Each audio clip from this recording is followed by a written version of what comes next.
So, the eighth and final Mission Impossible movie starring Tom Cruise is coming out this month.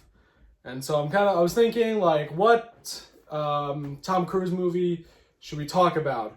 Should we talk about Legend? Should we talk about Cocktails? Then I thought, what better choice than Rock of Ages? You have no idea what it's like to be me. Well, then here's your chance. What's it like to be the Stacy Jacks?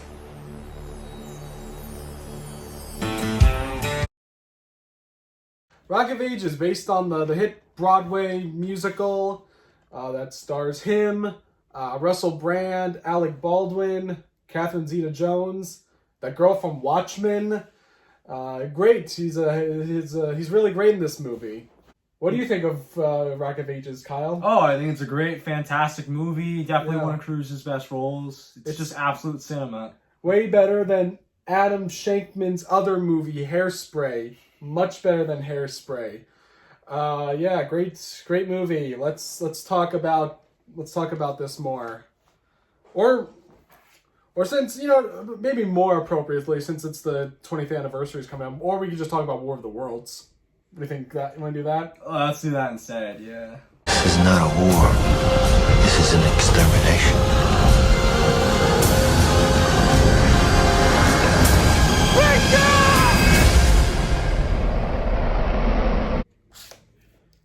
Yeah, I'll take it off.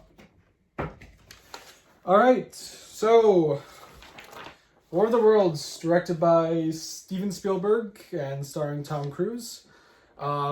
This is like the second movie that they made together after Minority Report was like a big, critical financial hit, and Spielberg and Cruise got together great on that film. Did you ever see Minority Report? No, I haven't. Oh, you're missing out. That's an amazing film. It's definitely one of the best, science fiction action movies. It's by, it's another Philip K. Dick novel, like Blade Runner, Total Recall.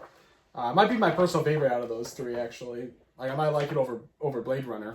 So, Spielberg and Cruise were, trying to think, what they could do next as another big, blockbuster.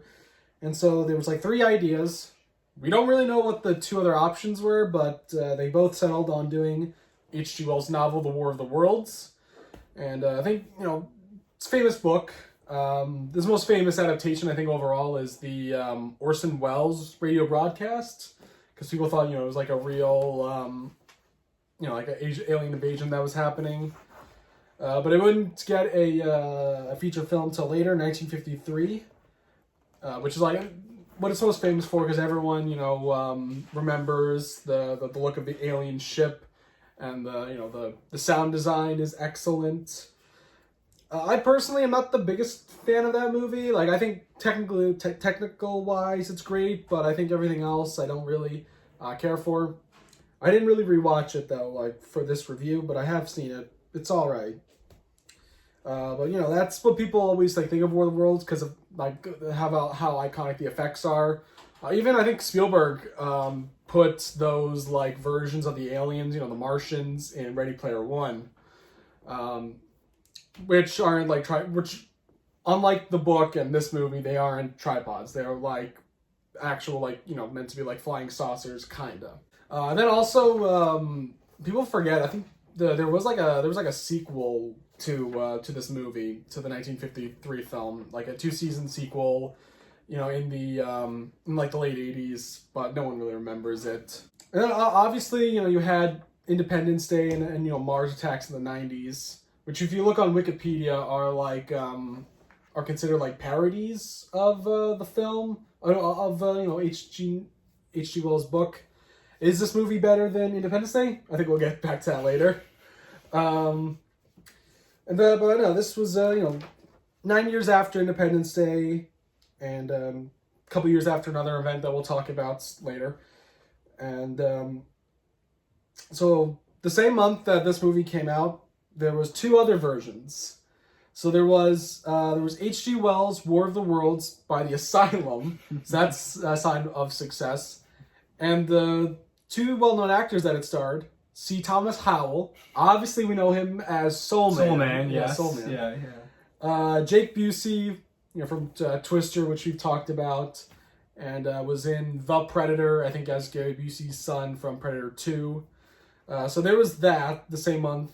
And this movie would actually get a sequel, unlike the Tom Cruise film in 2008 called, War of the Worlds, The Next Wave. Then another film came out that same year called H.G. Wells' The War of the Worlds. Not to get confused with, the C. Thomas Howell film. Also, by the way, C. Thomas Howell directed the sequel, The Next Wave. I forgot to mention that. So yeah, there was 3 War of the Worlds movies that came out the same month in 2005. And I think audience members have both forgotten all 3 movies. All right, so first we'll talk about the screenwriters that they got for this. So what you might find interesting is that Cruise and Spielberg first approached J.J. Abrams to write the script, but he turned it down to actually write the pilot for Lost and direct the episode. So they came across J.J. Abrams first, who was who was a screenwriter at the time. He wrote screenplays for movies. His biggest film was Armageddon, which people forget he was actually a writer on.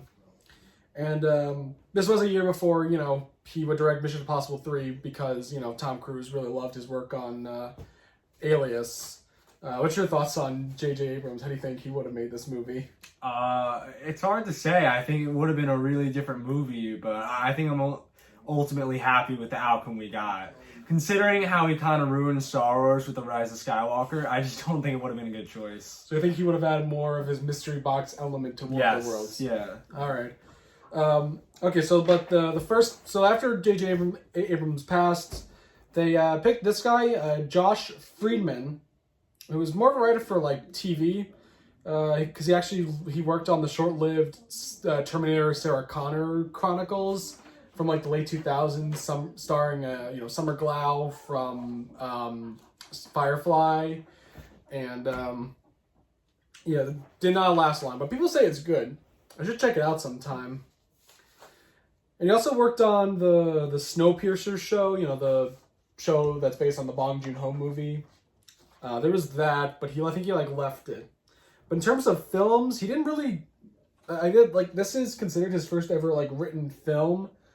He either has written films or he has story credit.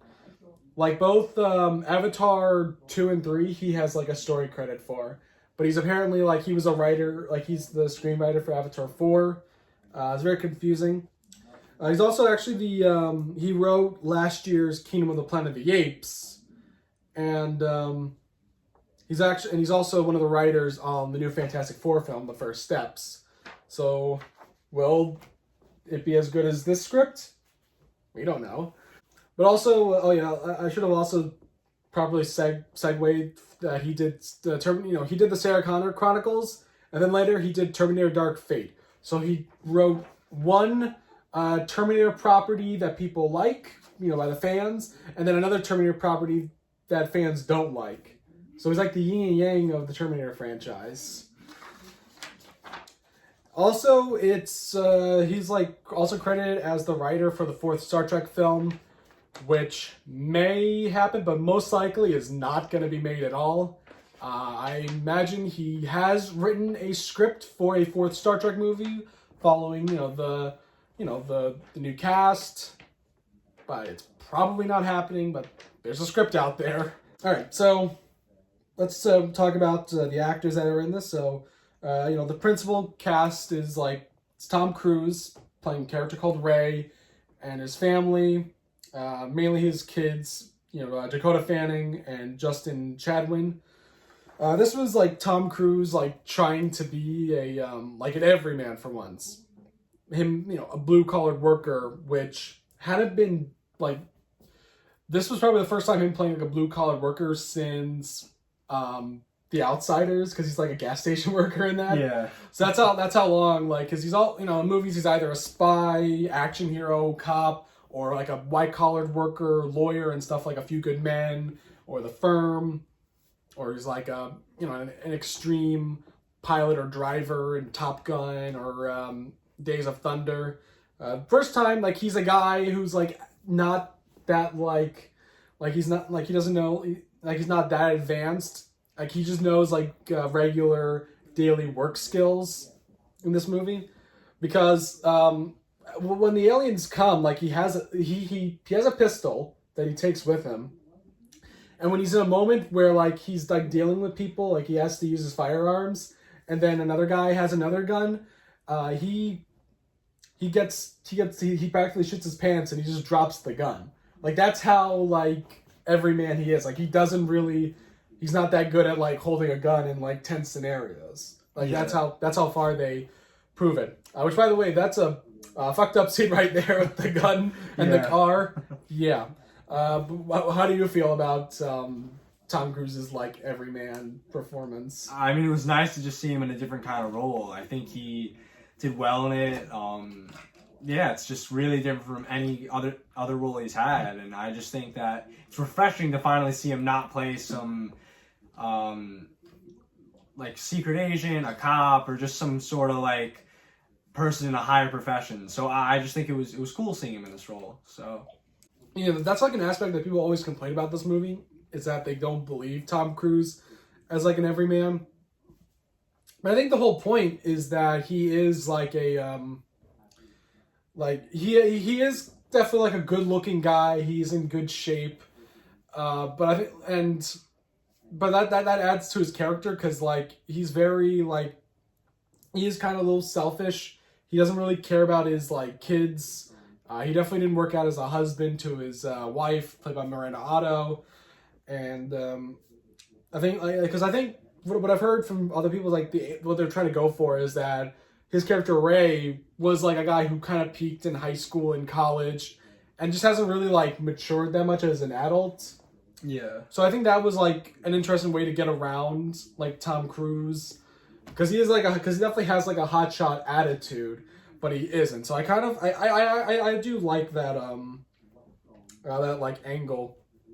What do you think about Dakota Fanning and Justin Chatwin as his kids?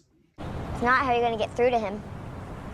If you want him to listen to you, What are you, your mother or mine?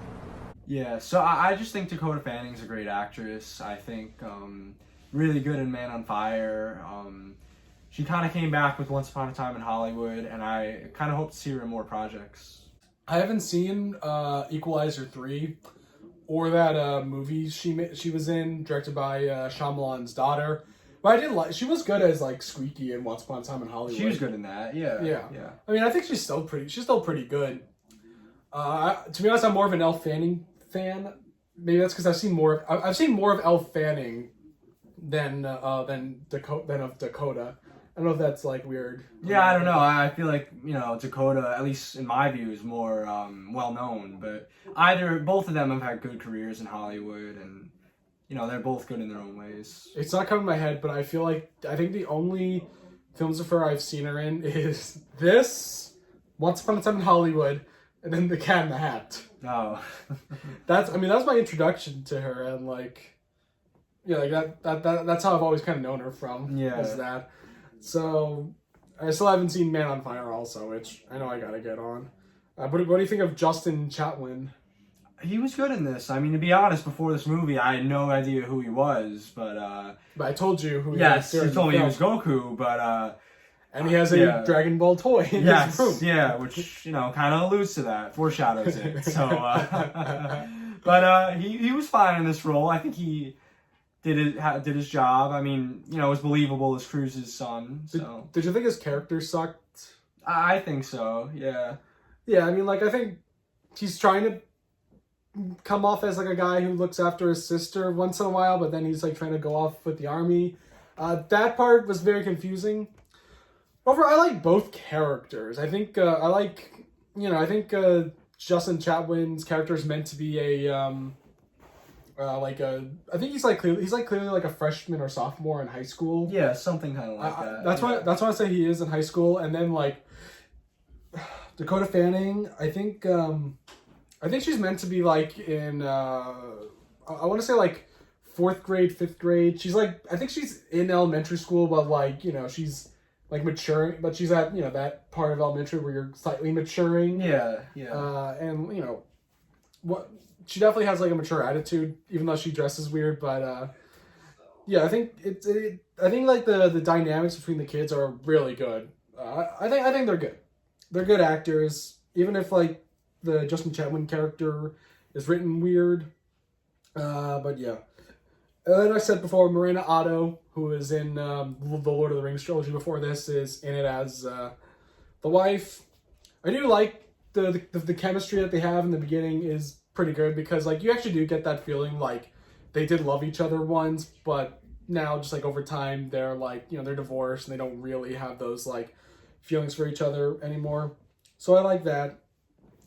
And then we got a Top Gun reunion in this film with Tom Cruise and Tim Robbins, who comes in as kind of a character that was like a combination of two from the book, like, because people complain about this movie, but there are stuff in this that are in the book, so I mean, like, it's hard to say if you blame it on the filmmakers or the book, but that is a whole part where like the main characters end up in a in sort of like some like a crazy guy's basement.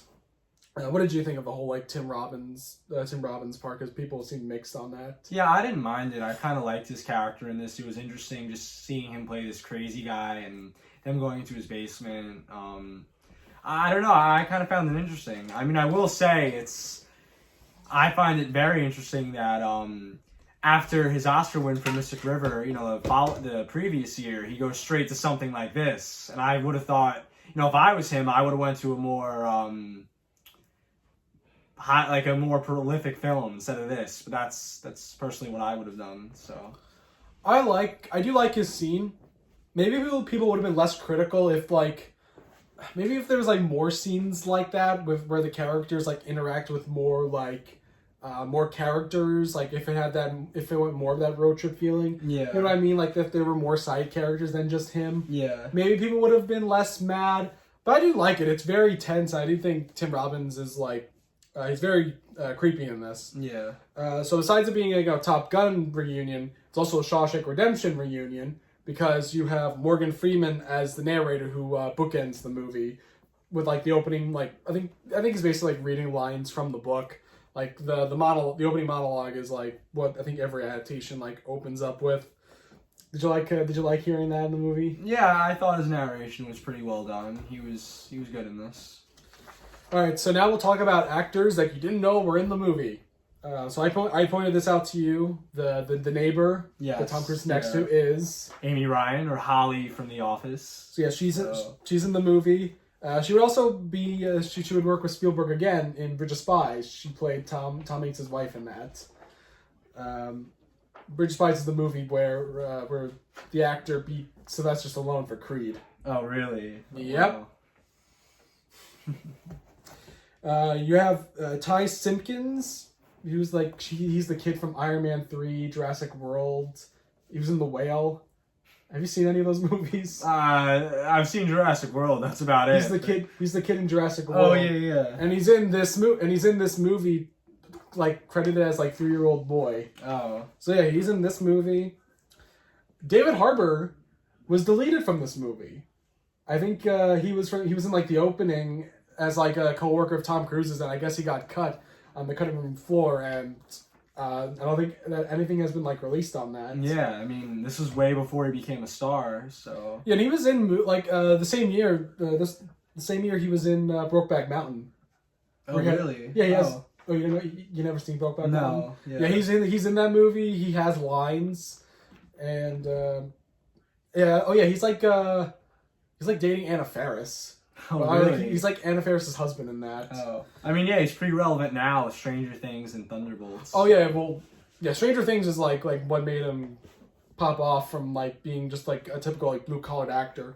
Because something, like, I think, like, the big thing that he was in after this, before Stranger Things, was Quantum of Solace, the second Craig Bond film. Yeah, I remember him in that. Yeah, he's in that with, like, working with, like, the Felix Leiter, Jeffrey Wright. Yeah.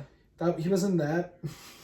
For like a brief period. Yeah. When he was like a skinny dude. Yeah. Gained a lot of weight since then. Yeah, just like very muscular now. But yeah, he was cut from this film. Another person who's in this, as an extra, Channing Tatum. Really? Yeah, he's in this movie as really? That's... I think he's in. Yeah, he's in the scene when the aliens come up in the Newark scene.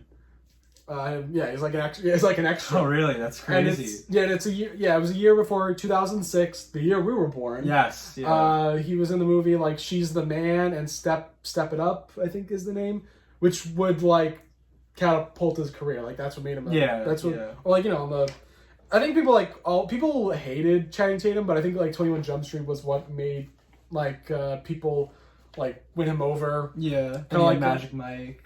Then last cast members to talk about, you have Anne Robinson and Gene Barry from the original War of the Worlds. I told you about this. They were the two leads in that film, and they play the grandparents. I think the grandparents to Dakota Fanning and Jason Chatwin, and just to get them in there as a cameo. And it's very obvious when you watch it because of how like the camera just lingers on them, like in focus, and you're like, oh, they're definitely important people.